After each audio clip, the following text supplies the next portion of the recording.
So you went to BuffCon, Harv? Yep. How was it?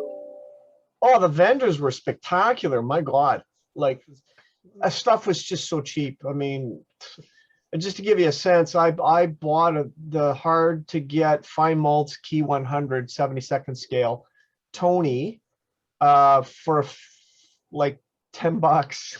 Yeah. Oh, It's unreal. Yeah, I bought too much. It was crazy. I'm The show was surprised you got good. over the border. Yeah, from what I heard from the Pittsburgh guys, they had about 400 models, which is their largest. Buffalo was around 300, 350. Not bad. Not bad. And it was me, Dave Forrest, Alfred Wong, Sandy McCrory. That I think that's it for Canadians. Not many at BuffCon this year. So Eric, you're on, right? Is Eric on? Yeah, Eric's on. Eric, what do you want to do first? You guys want to do show and tell first? You want to do that? We only got about 6 show and tellers today. Some of them might might run a little long, depending on the particular person. But we can go through those first, and then you've got your presentation, right? All right.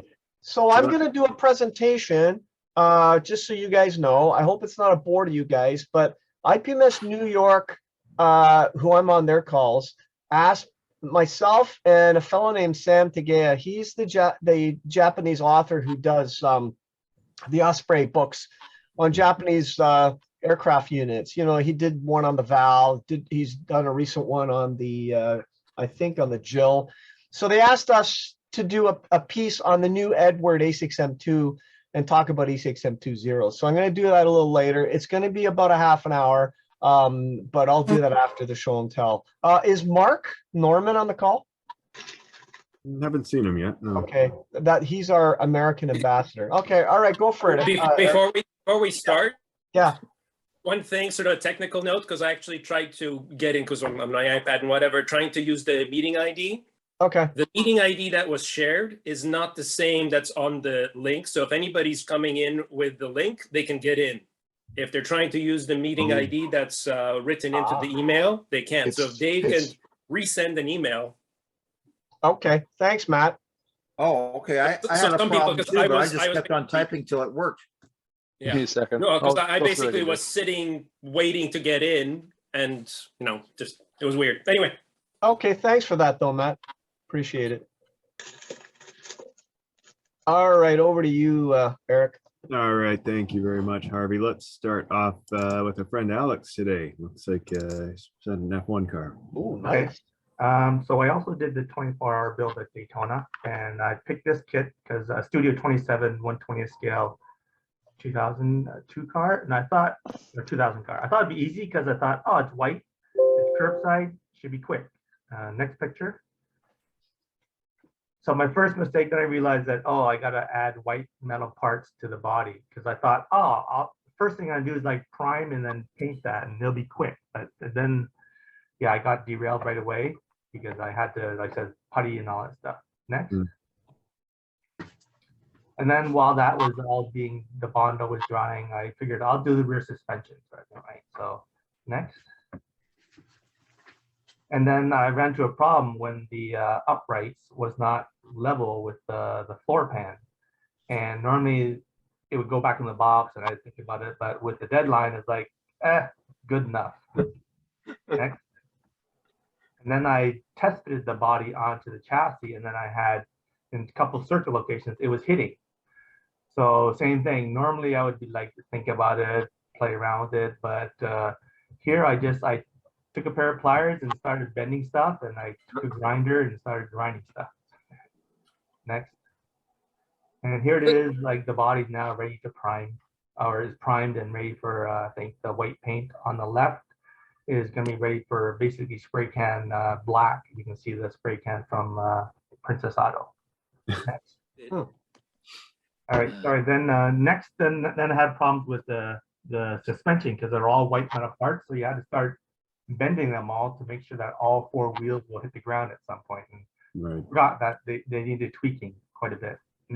Alex, if you don't mind, this is, I gotta say, this is the pet peeve of mine. when guys are judging contests, they talk about fit and finish, but if Alex were to enter this model against a Tamiya model, you can see it's night and day. And I'm sorry, some of the judges don't get it. This is a lot harder work in modeling to do than snapping a Tamiya kit together. I think in the future they should be separate categories, or at least judges educated that the work that Alex doing here, like, it's major modeling work. It's and they're in the same category as a Tamiya kit. I just had to say that. Sorry. Yeah, but You need Harvey, to know how to, Harvey, what you're describing is degree of difficulty. Yes, and scope of effort. Right. Yep. And that needs to be taken into consideration. That's exactly what I'm saying. And sometimes judges don't. Like, I know they do at AMPS, but at some IPMS, it's fit and finish. It's not that simple, guys. Sorry, I'd interrupt. That's another discussion. Yeah, I said you have to have the judges that know the subject matter, right? Yeah. Yeah. Anyway, so yeah, and then I was about to paint the body white, and then I realized that there were photo etch pieces that go on there that I was initially going to put on later, and I thought I might damage the white paint, so I thought I'll just put them on now and then paint the whole thing white and don't worry about primering it because I'm running out of time. And same with the front and rear wing. I glued them together and I was just gonna paint them white. Next. So here it is, ready for the white paint. Like it says, I was going to do the top and then the bottom sort of thing, and then hopefully it won't easily chip off without a primer. Next. And there it is. It's all painted white. This, right, like I started at noon, and this was about 4 in the morning. And I figured, okay, I'm going to get some sleep, about 4 hours sleep. I'll wake up and continue, and hopefully the paint will be dry by then, and I can start decaling. Next. Ooh, Here's nice. the decal sheet. So I originally thought, oh, it's a white body and then just simple decals that go on all surfaces, flat surfaces, and it should be quick. Next. And then I realized that a lot of the decals goes around double curves and around the body. So this one decal piece has a double curve on the top, goes around the sides, goes underneath the nose. And this took about an hour to do. And that's when I realized I wasn't going to finish in time. But I figured, okay, well, the race ended at, I think, 1:30. I was going to push it and maybe I can finish then. But this decal here goes along the side. And same thing, it goes into the cockpit. You can see in the cockpit right now, the back piece. There's a piece that goes in there. And also, like I said, if you can go back for one more. There you go. Yeah, it goes around the front, the side, into the cockpit, around the curve, up to the air box in the front and top. And so it was a nightmare. Next. And so the decals don't fit perfectly, but they give you a sheet of the same color, and you got to fill in all the white spots. So there's like quite a few little white spots you can see that I got to fill in with the decal. Wow. So next.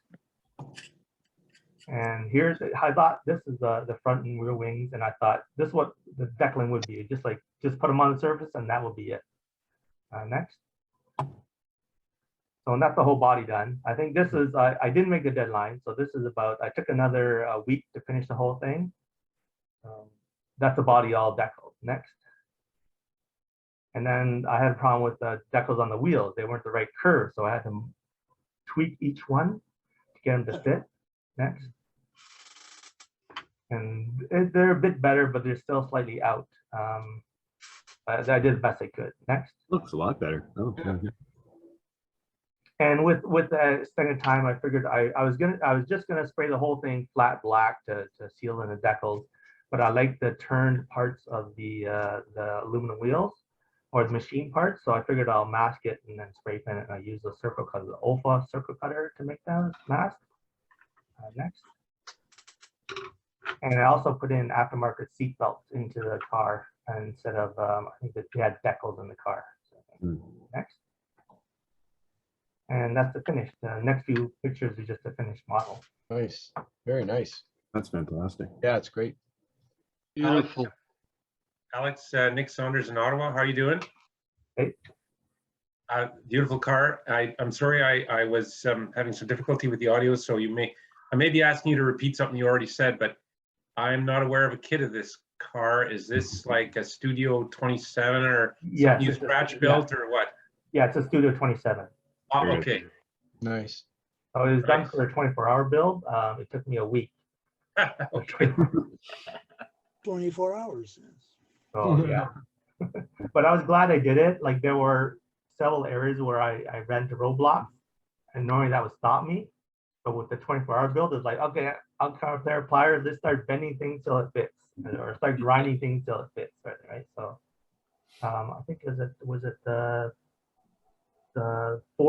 fifth photograph? 1, 2, 3, 4. This one, right? Yeah. So yeah, when I tried to put the body on the chassis, there were like 2 parts where it was hitting, and I said I just took a pair of pliers and I just bent the suspension so the final thing finally went, or I ground away parts of the body, sort of thing, right? So normally I would not. I would like, let me rethink this whole thing and you know, Back get in the the perfect solution. But here it's like, nope, run out of time, no time. Don't think about it. Just start bending stuff. It's So, either back in the box or against the wall. sorry. It's either back in the box or you throw it against the wall. Yeah. Well, yeah, back in the box on the shelf, and Yeah. some other thing sparky comes in, you know, ooh, look at that, another model. So would you make another Studio 27 kit? I have a lot of them. Sort of thing. Okay. But I guess it's been a while since I made one, so I've forgotten how fiddly the white metal parts are and how you had to tweak them all. Sort of thing. Alex, Didn't, you Didn't didn't build answer it the with wall question with though. that car in Montreal? No, the question was if it was a model kit, and it was. It's a Studio 27 model kit. No, the question was, will you build another one? Oh yes, I have quite a few, so I will be. For all of building. that, You will. Okay, good. Are Studio a- 27 still producing kits? Yes, they are. Alex, your calipers, the digital caliper, where'd you get them? Every so often, Princess Auto and Canadian Tire have them on sale. Mhm. They're like half price. Sometimes they're like down to $25 for a digital. Nice. Okay. Yeah, but they're definitely not Mitutoyo or Starrett. No. I don't need that accuracy. Yeah. I just want to figure out things like how wide is a gap in a piece of drywall and stuff like that. So Yeah, I like want- I said, when you get them on sale, I might Use your get- thumb. I had like 4 or 5 of them. Yeah. I lose one or something, right? So, Mm. but this one All right. goes to inches and fractions of inches, so some of them do, some of them don't. So, Great. okay. All right. Thank you, Alex. Let's Great, Alex. Brian? Where's Brian? Hey, how are you? There he is. How you doing? Oh, that one. Yeah, so this is something I brought to the Hamilton show. This is everybody knows about Chernobyl, of course, right? Oh, yeah. Yeah. Okay. Has anybody seen the HBO series on Chernobyl? Yeah. Yeah. Okay. So Fantastic. there's that scene with the bio robots. They couldn't put actual robots on the roof with all the radiation, so they actually had to send humans up there in protective gear and just have them shovel stuff off, right? The so-called bio robots. So this is a vignette that I submitted to the Hamilton show. It's of the bio robots on their rooftop, and I built that up from a kit of ICM figures. I used 4 out of the 5 figures for this, and I built it up out of extruded foam and the cork layer on top so that I could dig into it and make holes and so forth. That metal in the center is the actual metal given to the liquidators at Chernobyl. So technically, So Wow. that's Look at that. yeah. So it technically qualifies as a found object presentation or whatever the term is. Oh, Yeah. that's cool. Yeah. I really like that. I mean, I had that idea from the beginning, and it's worked out okay. So the figures, I did them straight up with what's called the glazing technique. If you know anything about figure painting, I'm learning that slowly, and it worked out pretty well. I thought it worked out okay. I like the fact that there was no skin exposed. That was a happy coincidence. Yeah. Yeah. If you watch Yeah. me struggling over the past few meetings, I've done a couple of other vignettes or figures or whatever, and I've been getting better at it, I hope. But a lot of the stuff a lot of the debris here is it's stuff from the spares bin. A lot of the rubble there is concrete made out of plaster of Paris that I've just you pour that into a cheap aluminum cooking tray and then let it dry, and you break it into pieces, and you have tons of rubble all you want. Painted that up in concrete color. It looks great. bits and pieces from other old kits that I didn't finish. But there's also specialty pieces like bits of graphite. You can see in this picture here in the lower right-hand corner, there's a piece of graphite there. Okay. That's from the reactor core, and that actually comes with the figure kit. That's very nice. And yeah, that got a bronze award at the show. Oh, very good. And Very yeah, good. and Fine Scale Modeler took pictures of it. Oh, very So good. I guess we'll get to pay $6 or whatever for a copy of the magazine to see these pictures. It's also good to see that you got a ride out there through Sandy, so that's great. Yes, thank you very much to Sandy for doing that. A great guy. Yeah, that's great. I was gonna say I thought your rubble was from Chernobyl. That's why it's glowing right now. Yeah, a bit of radioactive stash. Yeah. It sounds like the Russians took some of it home with them too. Yeah. Not They- good. They're idiots digging holes in the area, digging trenches and stuff. Yeah. How'd you get the metal, Brian? Which metal? The metal here. The The MEDA, metal. I think it's got on eBay or something. You Oh, can wow. find them. That's Yeah. really cool. Yeah. Well, they're all dead. There's tons of them around. I'm just saying, Jesus. right? Wow, that's It neat. didn't have a guy's name on it or anything. Yeah, but, yeah. That's I cool. wanted something to do with it, and that gave me the That's opportunity. cool. Yeah, I love that. That's cool. Very nice. That's a unique one. All right, thanks, Brian. Chuck, you are up next. So Okay. Chuck's got 3 models. So Oh, they're out of order. they're ordered by file name. Yeah, they're out of order. That's They're why I out put of them in order. folders. You're out of order. Well, all the models are in order except for this one stag hound Yeah, picture okay, that's so up here to show- do with me. Okay, so this is a Staghound anti-aircraft, and then skip down to Okay. yeah, that one. Okay, and this is the Bronco's model of it. I think Italeri makes one too, but the Bronco one is much better detailed. So I built it out of the box. I'm pretty sure everything is out of the box. The only thing I added was some Mylar foil on the mirrors to make them reflective. Go next. And that's it. Oh. Keep going. Cool. Trying to see the mirrors here. Is that a Canadian No, submarine? this is 7th Armored Division, 11th Hussars. But the Canadians use them too. I didn't use I forgot why I didn't use the Canadian markings. It comes with Canadian markings too. Cool. Yeah, nicely done. Okay. Beautiful. Oh, Hey, Chuck, what's a scale? 35th scale. Okay, this is a RAM. I showed this under construction a few months ago. So now it's finished. This is the Bronco kit, which has a lot of problems. The lower hull is too wide and too long. The upper hull angles and contours are not really right, but it's a Ram. It looks like a Ram tank, so I built it. I redid all the casting surfaces because the Bronco kit, it's all like super uniform. I added the ventilator castings on the doors. Bronco gives you photo etch for that, but they're actually cast. And I replaced the suspension with suspension from a Capcom Lee, because the suspension in the Bronco kit is overscale. And then otherwise it's, I also relocated the headlights. I was speaking with Paul Roberts about this, and apparently out of the factory, the headlights are right up against the fenders, but they used to get knocked off. And so in the field, they actually moved them down and inward towards the center. I guess they didn't get knocked off as much. Actually, they look more vulnerable in that location, you would think. Well, but I mean, you can see lots of pictures where they've been moved. And then later on, they added brush guards, but that a lot later on, like after the Hall machine gun cupola disappeared, and that became part of the casting.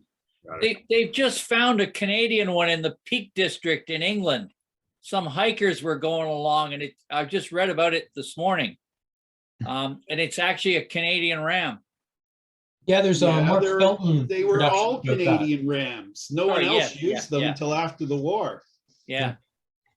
Weird. Actually, it's in a ordnance zone too. So that's this. And then going back. And then the last one, this is a paper Panzer. In 1944, they decided to rework the Panzer IV. It had, they added a hull, which is a Panzer III-4 hybrid. And they redid the upper hull to make it more Panther-like.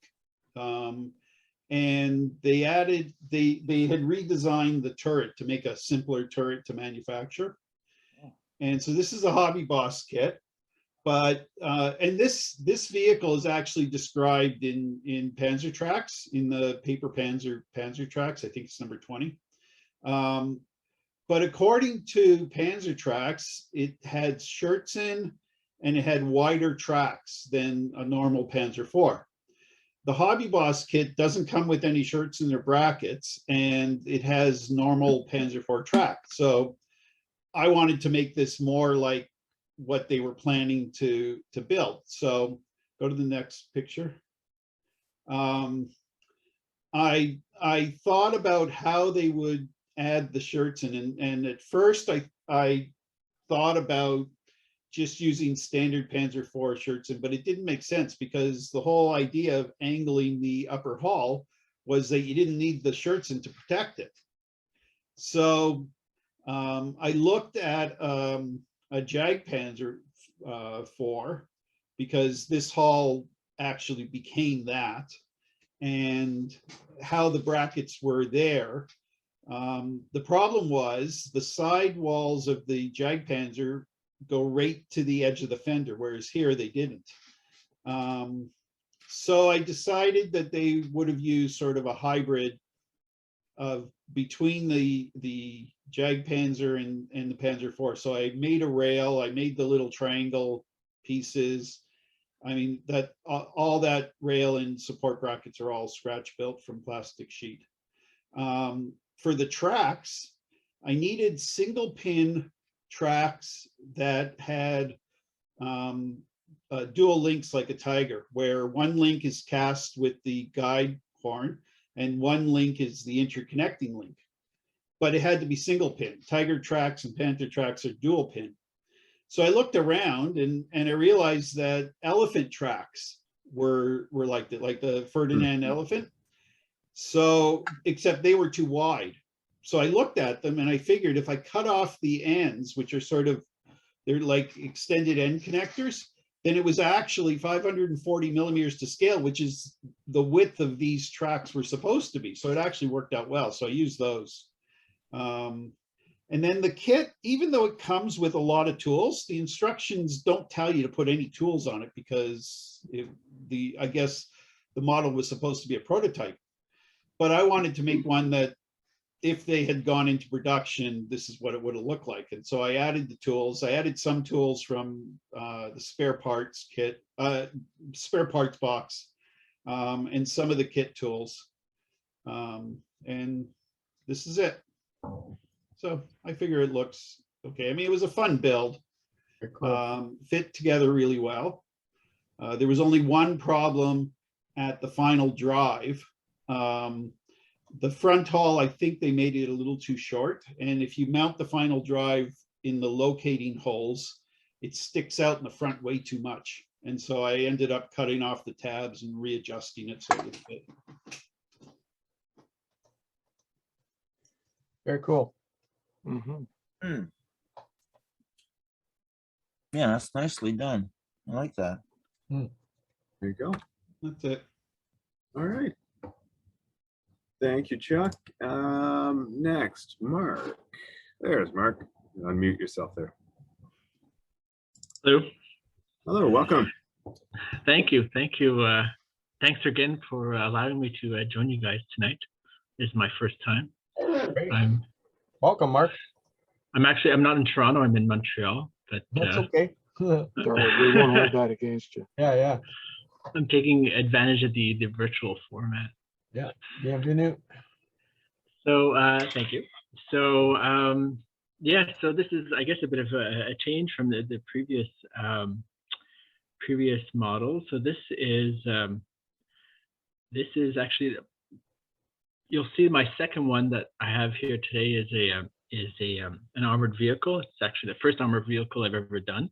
This is more usually what I more often do, sci-fi type models. So this I became interested in because this is a Dorvac Doldian made by Gunze Corporation or company. This was issued, I bought this off eBay. This was issued in something like 1983 or 1984 based on an anime that was aired for a very short time. I bought this because I had read that this was apparently in part inspired the Maschinen Krieger line of models, which are around today. I don't know if anyone's familiar with them, but which is a sci-fi line. It's quite large. They're very popular. Yeah, so apparently Maschinen Krieger, Yokohama, he was inspired by the Dorvac. And so this is a Doldian. I bought the kit on eBay. I didn't do too much scratch building with this. I modified the gun barrels because the original gun barrels I found were far too crude. I didn't like them. I added little pieces of wire mesh to the front of it, to this air intake on the front. Yes, but otherwise I pretty much just built it the way it was, came in the kit. When I was painting this one, I had just recently watched a YouTube videos by Lincoln Wright. He was doing this one particular model. It wasn't like this, but he did a Maschinen Krieger model in this sort of style. The idea of making it exceptionally rusty, starting off with all like the base colors or rust tones, and then playing with the AK Interactive pencils, using those, diluting them in water to help them run and so forth. And so I started off with that. There was a little, before painting and priming, I did do a little bit of armor texture for fun with some, for this, I think I just used Mr. Surfacer 500. And I just, dabbed it on to certain areas to create some texture. And then after the rust tones, I then used, that was, the white was actually sponged on. So any of the white or the, that was, so I believe that's an off-white. That's just, that's model color acrylic paint.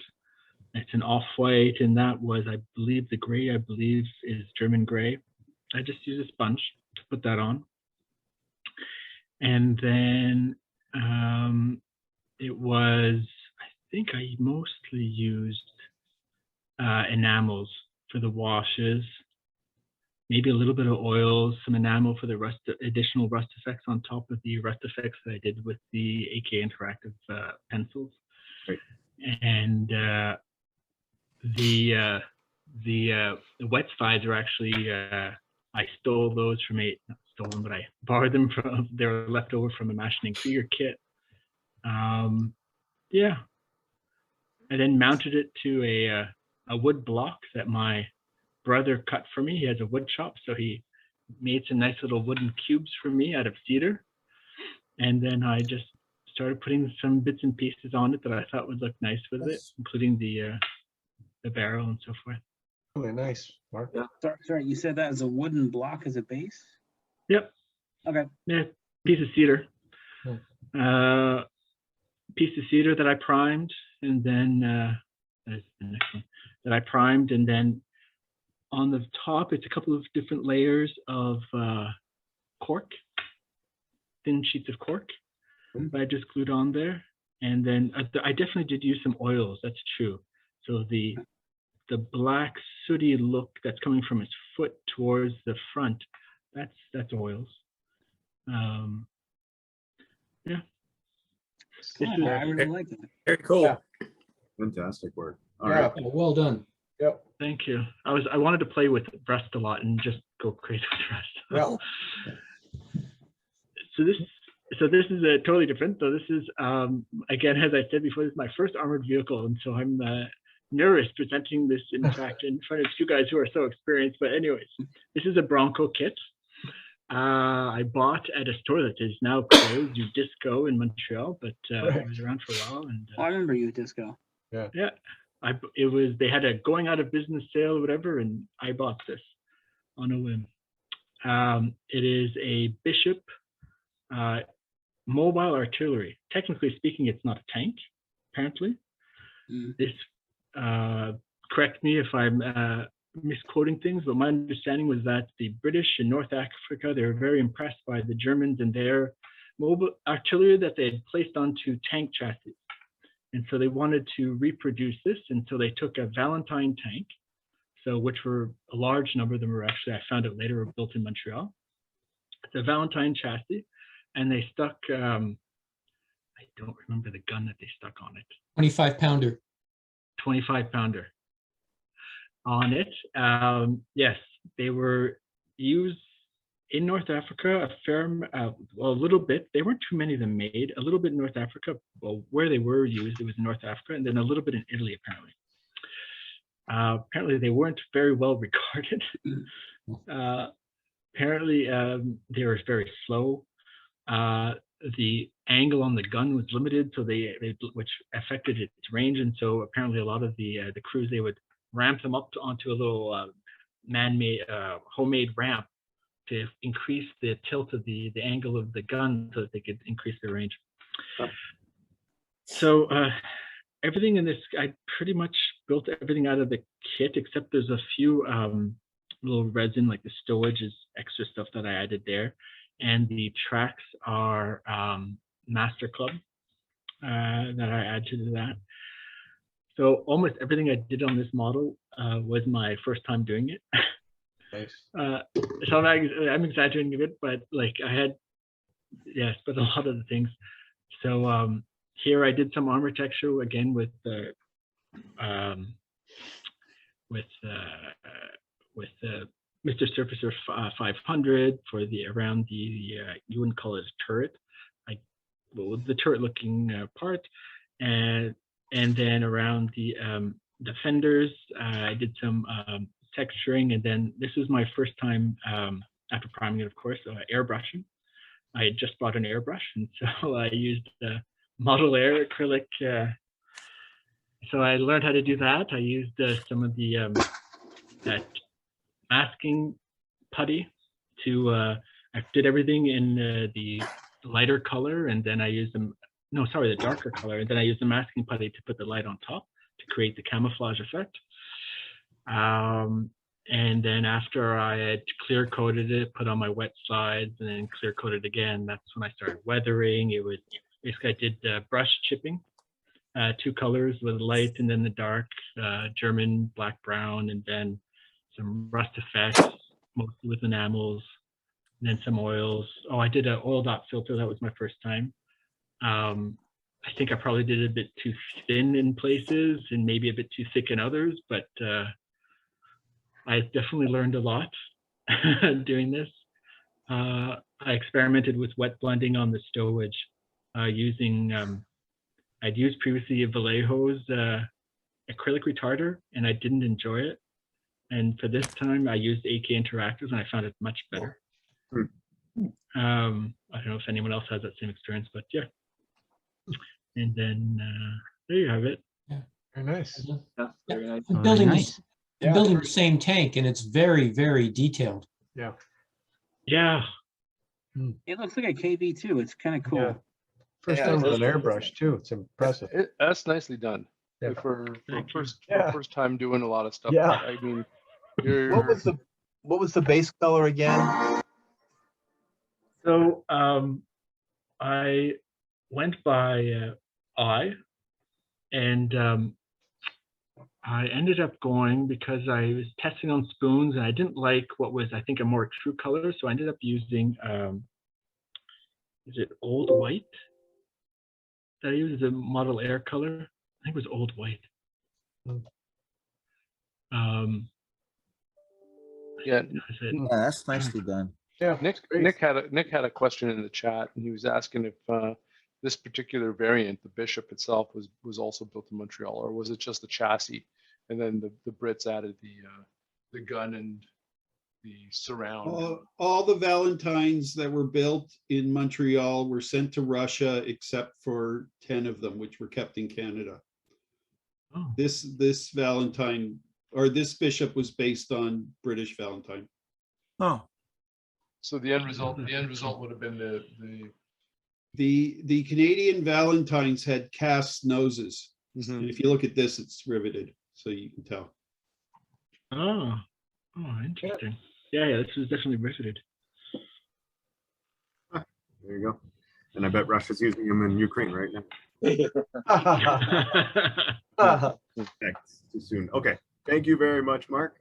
Just want to keep things going along. Thank you. And I've got some interesting stuff from Ralph. So maybe Ralph, introduce yourself and see what you've been doing during quarantine, I guess. First time caller, long time watcher. Very good, Ralph. Welcome. Thank you. Cool. So this build on with the Coke is my abandoned barn find, and I wanted to add detail like you would find in a barn. This 1/24 scale. I couldn't find a drum, so I ended up making one from flat stock styrene. Really? It's weathered with the pencils, AK pencils. Nice. Oh yeah. Looks really good. The Coke machine, my buddy has a 3D printer. So he printed me the Coke machine, and it's done with Alclad paints and Tamiya paints using Windex to wash off the corners. And I tried an experiment. So underneath the paint can, you can see the paint is lifted on the left side. I wanted to see what it would look like. So that's prior to the finished model. I set the paint can on a shape of what I thought the paint would look like if it spilled, and the same on top of the Coke machine. So everything except for the Coke machine is scratch built. Yeah, that looks great. Good job. I have a whole presentation on this that I didn't realize. So this is probably the only picture I put in. I can't remember. Hey, Ralph, if you feel like doing something like this again, I know that Doozy makes a lot of stuff in 35 scale that's right up this alley, like Coke machines and vending machines and stuff like that. Mm-hmm. But you've gone 24 scale, which gets a little bit finicky, right? The pickings become very slim. But it's a good job. Well, the only reason I did the 24 scale is because the abandoned car that's in the barn was 1/24 scale. Oh, there you go. Yeah. So everything had to match, basically. Yeah. I'm surprised there wasn't an oil drum in 24 scale. It's one of the most common things to I find. couldn't find one. I found a garbage, one of these big waste garbage bins. Sure. But I could not find an oil drum. Sure. So all the wood was cut on my table saw out in the garage because they don't make it in 1/24 scale. You get it in whatever HO scale, a 187, or I think you can get it in 35th scale as well. Yeah. So I went and cut all my own stuff. The brick wall you see in the back is plaster casting that I have the mold of. I don't know what the next picture is. I'm not sure now. Where'd you get the decals for the Coke? What's that? Where did you get the decals for the Coca-Cola? That's on painted on. It's not decals. Yeah. You painted on. Detail. And Nice. if Go back. my photograph, like my picture on the chat here, the doors that you see behind me is another process that I have a presentation on how to do chipping paint, and I've done it from 1/24 all the way down to 187, and I've proved that it works in each scale. So if anybody's interested. Yeah, maybe in a future meeting, Ralph, you want to present. Yeah. right? Yeah. Yeah, So, absolutely. Ralph, Ralph, Yes. this is Yes, me. yes. Hi, I'm intrigued by your Coke machine, Okay. being that it looks like there is the way that you say that you use Windex to wash off the paint, right? Yep. And so you have a base coat that it shows up that there is almost like a exposed metal, that kind of feeling. That's alclad stainless steel. Oh, I see. And then Tamiya coat on top, Tamiya Yep. paint on top. Well, And then well, there was off, right? the aqueous clear went on top of the stainless steel because I didn't want it to change. And then I put the Tamiya on top of that. And then I painted the Coca-Cola. I see. Hmm. You Did you Very use a nice effect. stencil for the Coca-Cola? Did you use a stencil? I tried to. That's really nice. Didn't work. Okay. Didn't work very well. Oh, yeah, it's pretty good by hand. Yeah. Very good. The, Very well done. the labels on the paint can, I used my wife's laser jet printer to print them out. And that worked out well. I mean, it really worked out well, Ralph. And then think perhaps next time you do a similar project, you know, I've got a cameo or a silhouette, and scan the image in and cut the template. It would work quite easily, but you've done a great job here. Well, it took quite a while to get that just right. So, Yeah, the cameo vinyl cutter would be a quicker way, but you've really done it here. So there you go. the whole project, and I'm dying for this COVID as I want to get these models out on display. This is the first one. The next one is the submarine that you saw. Actually, sorry, Ralph, what was the car going to be, or what will the car be in the barn? I can't reveal that. Okay. It's a mystery barn find. Perfect. But No you'll recognize it instantly. And I'm hoping it's a DeLorean. Matt, it should be an RX 78. That would be interesting. Yes. We all know what this sub is, and I thought, what the hell can I do with this?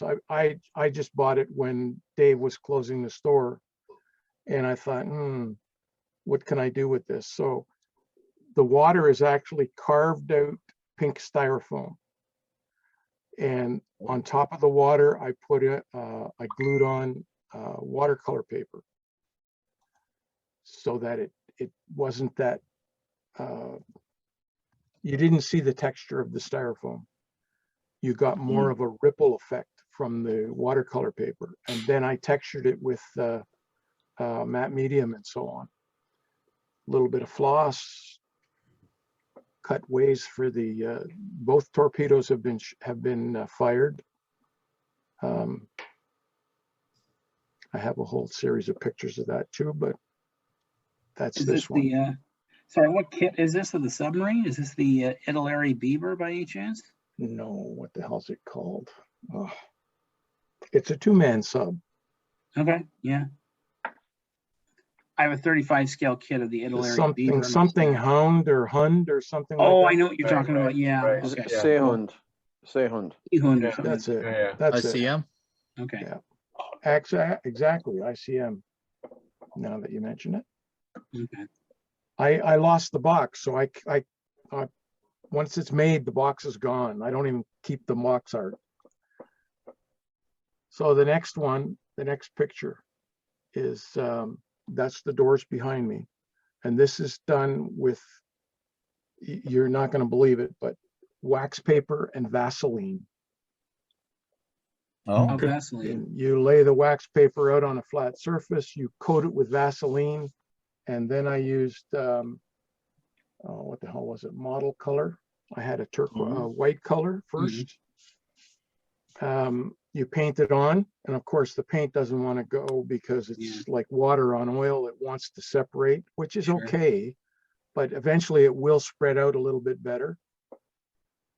The boards have to be pre-stained and pre-wet, sort of, you know, your saw marks or your grain marks and so on. That all has to be done prior. Ralph, did you consider using popsicle sticks for boards?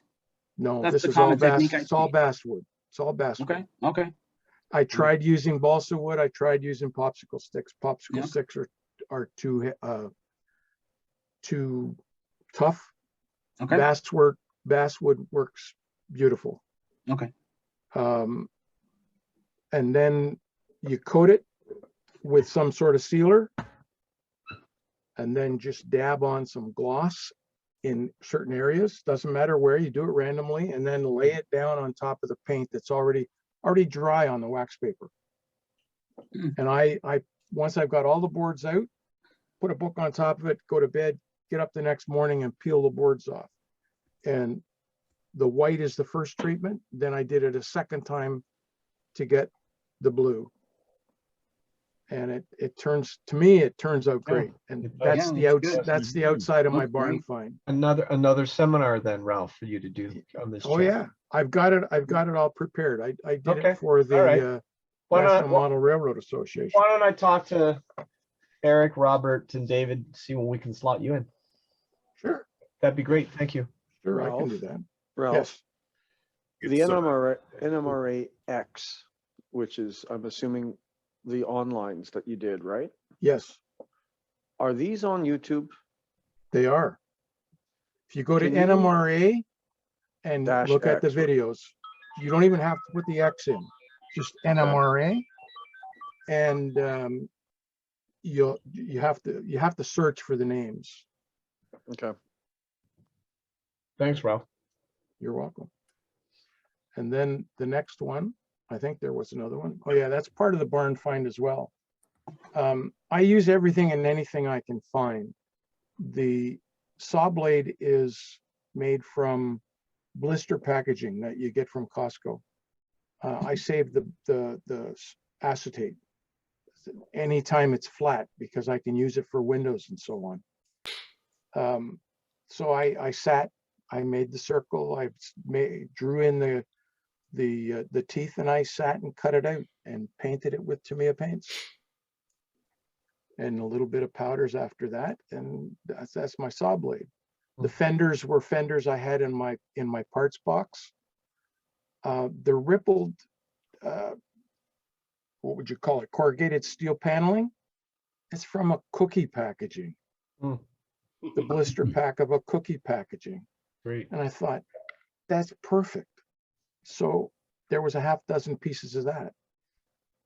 I'll bet you went into the supermarket looking for product. That's what I do. Who cares about the food No, product? actually, I'm glad I have grandkids because all of that stuff comes to me. I don't have to go looking for it. That's good. Right?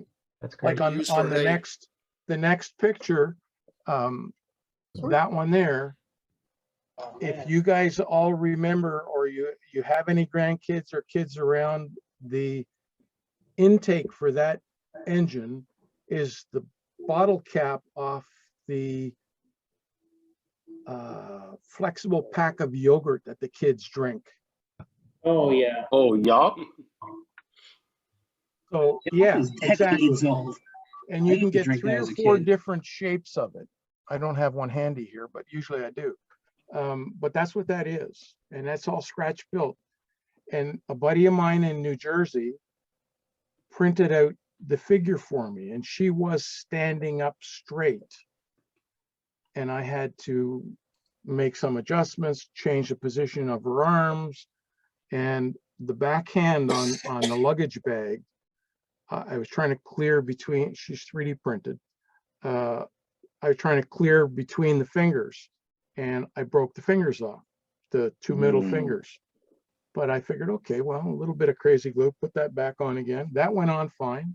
Managed to clean up the glue, and I was doing something else, and I caught it on my sleeve and knocked the fingers off again. Well, this time there was no repairing it. So I said to my buddy, can you make me another arm? So he did, and I stitched it back on.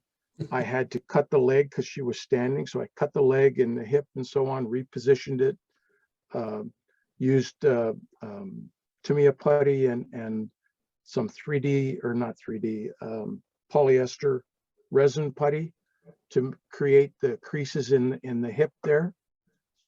But that whole model is supported on her back leg, which is touching the ground. So that bike is suspended. And you can't see it too well, but behind the muffler is, you know how you buy window different things. You get them in bottles that have a clear top to protect the pump.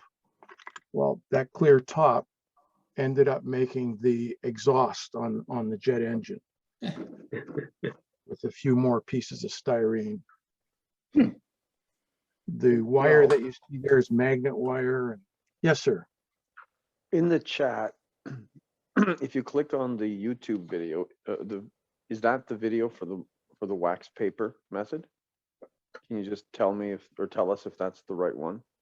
I'm gonna have to start it to see.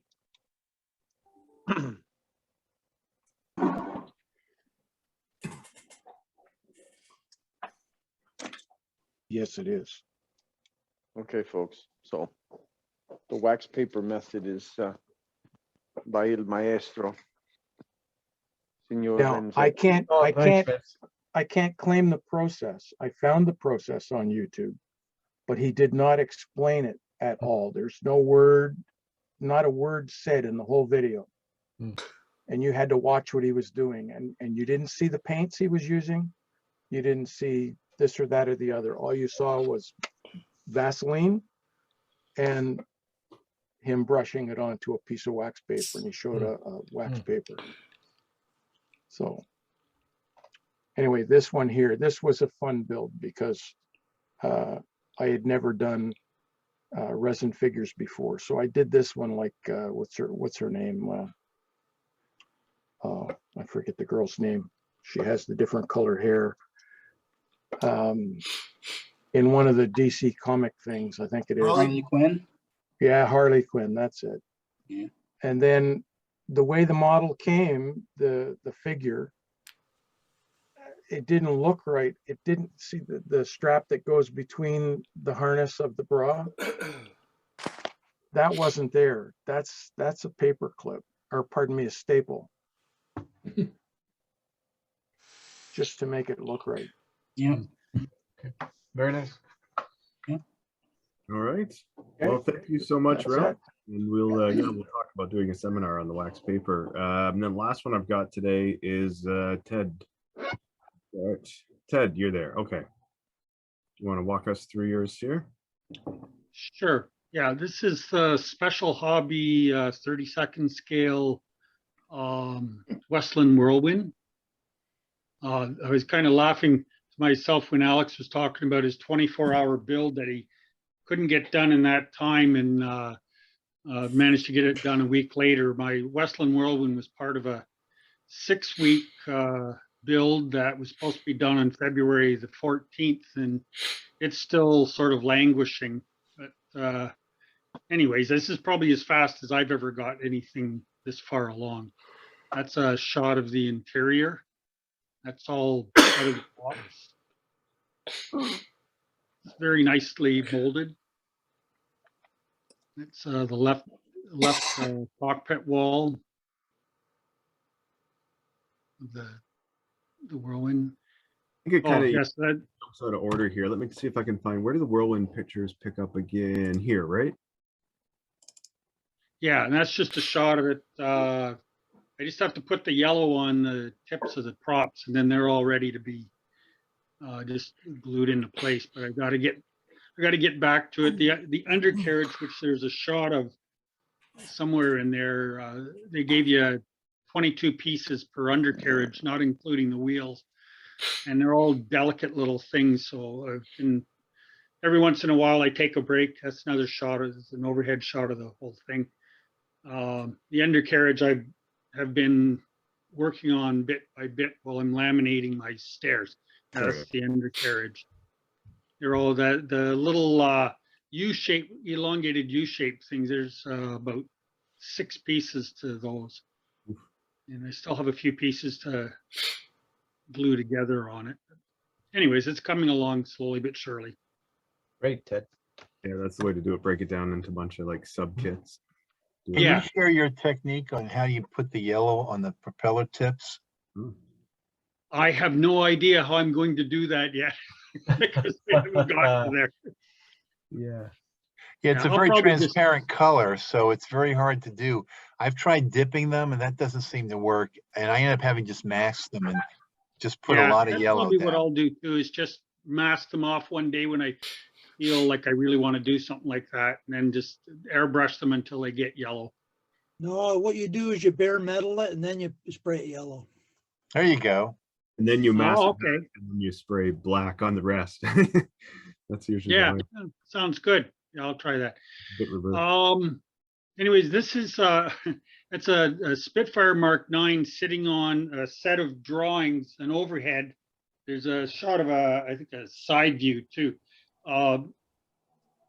Seeing that I can't get anything done injection molded, I decided I want to scratch build something. So the Spitfire's there for comparison. The drawings are of a 32nd scale enlargement of a short Rangoon flying boat, which I have found out. I've got the old Contrail vacuform kit in 72nd scale of, but I have found out since then that while they only built about half a dozen of them, they were used for quite a while, and they flew around large areas of the British Empire at one time during the early to mid 30s.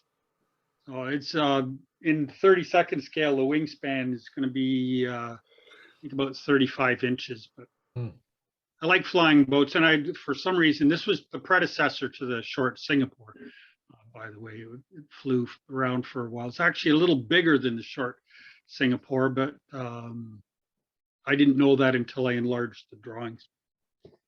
Anyway, it's just something it may never get done, but it's something I'm entertaining the thoughts of doing. And last, you'd sent some, I guess it looks like a decal sheet that you wanted to mention. Yeah, I just ordered these. Sometimes aircraft they just get them, and I love aerobatic and anniversary type stuff. And this is the air display Eurofighter Typhoon for the RAF 29 Squadron. It's actually flying right, I think in 2021 and 2022 it will be flying. And Fantasy Print Shop just brought out a set of decals for it in 32nd scale. So I located, while I was rummaging around and doing woodworking out in my outbuilding, I came across my 32nd scale Revell Eurofighter kit, and the decals are actually, I found out, made for the Revell kit, not for the trumpeter kit. So I just ordered them today, so I just thought I'd throw them on there. I think the other thing I had there was there should have been a couple pictures of Messerschmitt 110 that I've just started working on. I missed those. You kind of somehow in the. Yeah, I threw everything at you. Sorry about that. I threw everything at worries. you in bits and pieces. No worries, I missed one. Sorry, I'll try to get it into the gallery online though before I post them. Oh yeah, not a problem. I haven't done much to it. I just glued the tail together and I taped the wings on. Just for everybody, I like getting a cheap feel that way. So, but anyways, that's the stuff that I'm working on, and hopefully sometime this summer the Whirlwind at least will get finished. Great, good Well, stuff. thank you very much. And